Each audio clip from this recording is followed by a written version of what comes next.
एक गांव में जमींदार रामलाल का बड़ा सा घर था, जहां उनकी 3 बहुएं सुनीता, गीता और अंजलि रहती थीं। घर की मालकिन, उनकी सास कमला देवी, बहुत सख्त थीं। उनका मानना था कि सास का रुतबा हमेशा ऊंचा होना चाहिए और बहुओं को उनकी बात बिना सवाल किए माननी चाहिए। एक दिन कमला देवी ने तीनों बहुओं को बुलाया और कहा, मैं देखना चाहती हूँ कि तुम में से सबसे अच्छी बहू कौन है।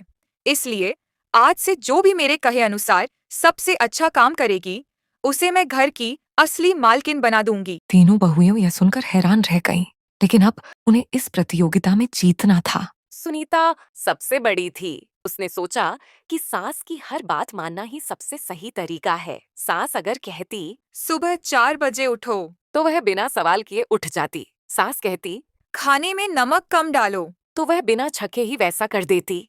पर धीरे धीरे सुनीता बहुत थक गई, क्योंकि वह सास की हर आज्ञा बिना सोचे समझे मानती रही। दूसरी बहू गीता चतुर थी।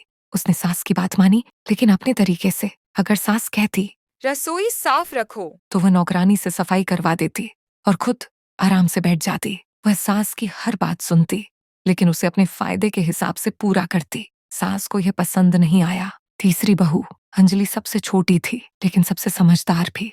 उसने सोचा, अगर मुझे यह घर चलाना है तो सास को भी प्यार से बदलना होगा। सास ने कहा। सुबह जल्दी उठो, तो अंजलि ने कहा। अम्मा जी, अगर मैं अच्छी नींद लूंगी तो दिन भर अच्छे से काम कर पाऊंगी। जब सास ने कहा, खाने में कम तेल डालो, तो अंजलि ने प्यार से समझाया। अम्मा जी, कभी कभी अच्छा खाना खाने से मन खुश रहता है। अंजलि ने सास की बातों को मना नहीं किया, लेकिन उन्हें प्यार और समझदारी से बदला। धीरे धीरे सास को भी यह एहसास होने लगा कि हुक्म चलाने से अच्छा है कि सब मिलकर प्यार से घर चलाए। कमला देवी ने तीनों बहुओं को बुलाया और कहा, मैंने देख लिया कि कौन सबसे समझदार है।